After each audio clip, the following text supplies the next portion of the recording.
Allah bayadungi. Allah bayadungi. Allah bayadungi.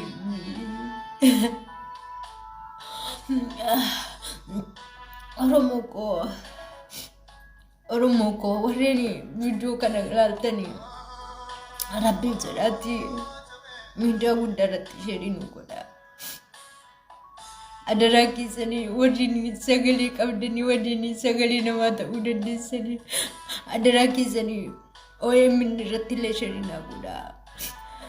Wallaggaaf nu dubbadha. Wallaggaaf nu dubbadha. Biyya keessa garatti jiraannu qabnu. Biyya ormaa keessa garatti jiraannu qabnu. Lakinoo humna mootummaatiin qabeenya maatiin qaqqabanii barbadaada jalaa godhanii qabeenya maatiin koo waggaa amma kanatti abaatanii hojjetatanii daara jalaa godhanii halkan tokkotti biyya ormaa keessa waggaa amma kana jiraadhee maatii koo guddifachuuf biyya koo guddifachuuf tattaafadhe halkan tokkotti humni waraana mootummaa abidda daraara abidda bu'eena jalaa godhanii qabeenya keenya qabeenya maatiin koo qabanii abidda daraara jalaa godhanii halkan tokko keessatti kanuma darbee immoo inni kan reebamaa inni kan immoo ajjeefamaa jira isa kaan immoo qabeenya isaa makiinatti naqanii fedhachaa jiru horii makiinatti naqachaa jiru rabbiif jedhaati warri miidiyaa guddaa qabdanii wallaggarraa dubbadha wallaggarraa dubbadha warra guduruu wallaggaa keessatti ana jimmaa gannatii keessatti wanti ta'aa jiru waa addaati namni dubbatuuf hin jiru erikinu nama afaan oromoo dubbachuu hin dandeenyeef nama afaan amaariffaa dubbachuu hin dandeenye warra Benishaangul Gumuz fidee Oromiyaa keessa naqee uummata ajjeesisaa uummata ficcisiisaa jira. Erikinu waggaa amma kana biyya Oromoo waggaa 9 hojjedhee maatii koo jiraachifadhee maatiin koo waggaa amma kana hojjetatanii qabeenya isaanii daadhaadha jalaa godhanii na jalaa barbadeessanii Oromoo koo.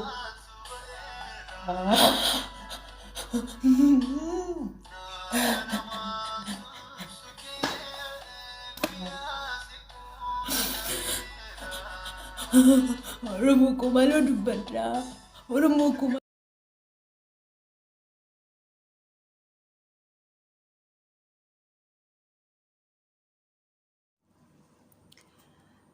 egaan obboloota koo akkuma argitanii obboleettiin keenya kuni dadhabbii isheen waggaa dheeraadhaaf biyya ormaa keessatti dabarsite jireenyi biyya ormaa keessaa akkamitti akka ulfaatu beektu qarshiin nuti obboloonni biyya arabaa keessaa hojjetanii argatanii dadhabbii hammamii akka qabu beektu bu'aa isaarra dadhabbii isaatu baay'eedha miidhamni akka hammamii akka jiru beektu isa hundumaa keessa darbanii immoo gara biyya isaanii eegagalanii rakkoon ulfaataan akka kanaa irra ga'u jechuun baay'ee tokko nama dhukkuba dhugaa dubbachuudhaaf baay'ee nama dhukkuba osoo bakka ishee of buusanii baay'ee tokko kan ulfaatudha jechuudha baay'ee nama gaddisiisa haalli kun gaggeeffamuunsaa biyya keenya keessatti baay'ee ulfaata egaa obboleettii keenya qofa miti nama hedduu jalaatti miidhamni kun ga'a ijoollota biyya arabaa keessa hojjetanii galanii hedduu isaanii keessa jalaatti qabeenyi isaanii barbadaa'eeti jira jechuudha. Kanaaf immoo gama tokkootiin qaama dhimmi ilaallatutti sagalee taanee fi obboloota keenya kanaaf akka qaqqaban gochuu qabna. Karaa biraatiin immoo obboloota miidhaan amma kanarra ga'e ammas waggaa meeqa hojjetanii biyya ormaatti deebi'anii eega jiruu kooti jedhanii boqochuudhaaf yaadni isaanii walitti qabametti deebi'ee dadhabbiin isaanii dafqi isaanii kun yeroo jalaa barbadeeffamu baay'ee nama dhukkuba jechuudha. Baay'ee nama dhukkuba. Sammuu akkamiitiin iyyuu deebi'anii ammas biyya ormaatti hojjechuu akka danda'ansaa abdiin akkamii akka keessa isaanii toramu akka namummaatti baay'ee ulfaata jechuudha. Namni kamiyyuu ergama waaqaa miti nama waan ta'eef baay'ee ulfaata.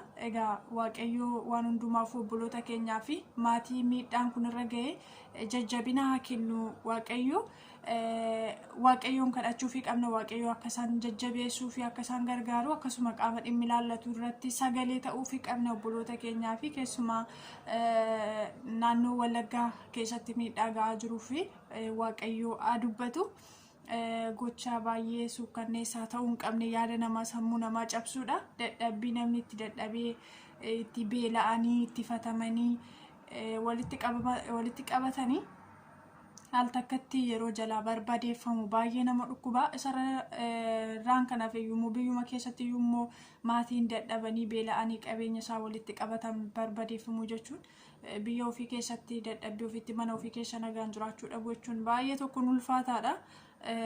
Baay'ee ulfaata jechuudha. Baay'ee tokko baay'ee nama gaddisiisti obboleettiin keenya keessumattuu dhugaa dubbachuudhaa fi hedduu isaanii jalaatti gubateera manni. Ijoollotoo biyya Arabaa keessa hojjetanii amma tokko walitti qabatanii ittiin boqodha jedhanii yaadanii baay'ee isaanii jalaatti akka kanatti barbadeeffameeti jira jechuudha. Baay'ee tokkoon ulfaata, baay'ees nama gaddisiisa. Obboloota keenyaan waaqayyoo isinaa gargaaru harka isaatiin gatii dadhabbii keessanii isiniif haa kennu jenna. Isarraan kan hafe immoo nutumtiyyuu immoo obboloota kana cinaa dhaabbachuu qabna. Yaada keenyaanis ta'e humna keenyaani namoonni obboloota kana obboleettii kana cinaa dhaabbachuu barbaade ijoollota baay'eedha jechuudha. Kan akkanatti qabeenya isaanii jalaa barbadaa'e obboloota keenya kana yaada keenyaanis ta'eeti humna keenyaan amma dandeenyu haa xiqqaataa guddatu cinaa dhaabbanne yoo xiqqaate waanuma xiqqoollee uffata isaanii jalaa gubateellee bitachuu akka danda'anitti lubbuu isaaniirraan kan hafe garuu mana keessatti wanta hafu kan biraa hin jiru. Lubbuun isaanii immoo afuu wanta guddaadha. Namni jiru yookaan iyyuu haa ta'u hojjetee qabeenya argachuu ni danda'a. Inni guddaan lubbuun isaanii hafuudhaaf lubbuudhaan jiraachuudhaaf waaqayyoon galateeffachuu qabu. Gorsina asumaan dhaamsa obboloota kootiif qabu maatii qabeenya isaanii jalaa barbadaa'eef qabu. Lubbuun jiraachuun iyyuu gahaadha. Osuma kaleessa hojjetanii itti dhufan har'as borus hojjetanii itti dhufuu danda'u. Isa kanaaf gadda cimaa keessaa of galchuu miti. Nagaa yoo qabaatan qabeenyiin argama. Inni guddaan nagaa qabaachuudha. Kanaaf immoo waan ta'e hundumayyuu gammachuudhumaan simachuudha. Isa kanarratti waaqayyo jajjabina isiniif haa kennu. Lubbuu keessanii jiraachuuf immoo waaqayyoon galateeffadhaa jecha. Akkasuma immoo namoonni obboloota keenya cina dhaabbachuu qabna adaraa kan inni isiniin jedhu. Namni gaafa jiru wal gargaara jechuun gaafa du'e waliif bo'uunumaayyuu gatii hin qabu. Gaafa du'e yoo waliif boonye wanti galchinu wanti bu'aa buusnu tokkoyyuu hin jiru. Kanaaf namni yeroo jiruudha kan wal gargaaru, namni yeroo jiruudha kan waliif ta'u. Kanaafi obboloota keenya kana gargaaruun gaariidha. Cina dhaabbachuun gaariidha. Amma humna keenya amma dandeenyuuni. Biyaas waan xiqqoo mana keessatti illee mana kireeffatanii jiraatan keessatti illee ittiin ofii godhuu danda'ani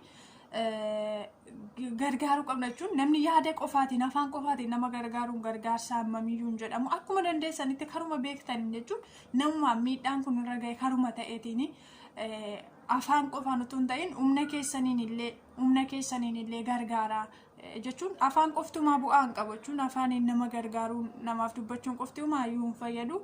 Iddoon dirqamattiin humna ofiitiin nama gargaaranis jira waan ta'eef karaadhuma isiniif mijateetiin kallattii garaagaraatiin haala mijeessuudhaan obboleettii kana akka gargaaru obboloota manni isaanii jalaa gubate qabeenya isaanii dafqi isaanii jalaa barbadaa'e keessumattuu jiru obboloonni biyya ormaa keessa jirtanii beektuu jiruun mana namaa keessa hojjetanii biyya ormaa keessa hojjetanii itti dhufanii waggaa meeqa tokko yoo guuttatan isa tokkotu nama hir'ata tokko yoo guuttatan isa tokkotu nama hir'ata. Kana hundumayyuu immoo danda'anii mataasaa gaafa wal qabsiifatanii amma kana qixxee deebi'ee harka duwwaatti hafu jechuun baay'ee tokko ulfaata jechuudha. Daraan ulfaataadha. Wanni sammuu namatti ulfaatudha. Kanaafi obboloota yaadi isaaniillee humni isaanii miidhame yaadi isaaniis miidhamu kana cina yoo dhaabbanne biyaas cina yoo dhaabbanne akkuma waan namni isaan cina jirutti illee hin fudhatu abdiilleetiin godhatu afaaniin namni kamuu jabaadhu namaan jedha. Namni keenya hidhii xuutee wal bira darbuu qofaa jechuudha. Uumaa miti gaa maal godhu jedhanii wal bira darbuudha. Kanumadha gargaarsi baay'ee yeroo keenya nuuraate yeroo baay'ee mul'atu. hidhii xuuxanii uumaa gochuun hin danda'amu jechuu otoo hin ta'in waan gochuun danda'amuunis wal bukkee dhaabbachuu qabna.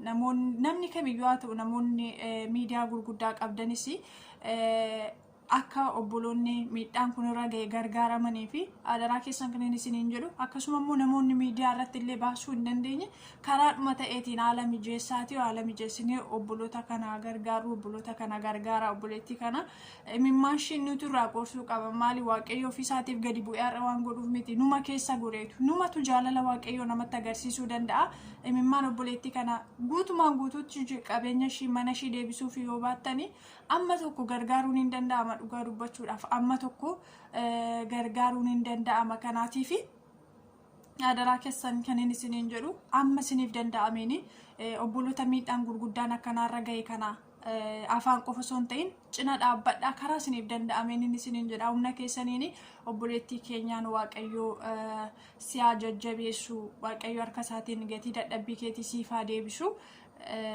oomaa miti lubbuun jiraachuun hin gahaadha kanaaf isinis adaraa isinitti haa ta'u obboleettii keenya cina dhaabbadhaa gargaara namni gaafa jiru wal gargaara yoommoo nama rakkate nama miidhaan akkanaarra ga'e eenyuyyuu haa taanu afaaniin hidhii xuunnee qofa bira darbuun homaa hin fayyadu namni keenya homaa miti gaa jedheetu nama bira darbuutu amaleeffannaadha gargaarsi guddaan kanuma kan ammoo ta'uu hin qabu amma qabnuuni gargaaruu qabna ammuma qabnu ammuma humni keenya danda'een ammuma humna keenya danda'een yoo gargaarre isheedhaaf isa kanatu faayidaadha malee hidhii xuuxuun poostii gochuun olii gadoofuun homaa tokko faayidaa isheedhaaf hin qabu jechuudha garuu amma qabnu yoo gargaarre haa xiqqaattu amma qabnu wama xiqqoodha yoo gargaarre isatu gargaara isatu ishee fayyada isatu obboloota keenya fayyada waan ta'eef kanaaf adaraa isinitti haa ta'u haala mijeessaati obboleettii kana gargaaraan isiniin jedha namoonni gargaaruudhaaf fedha qabdan adaraa keessanii wal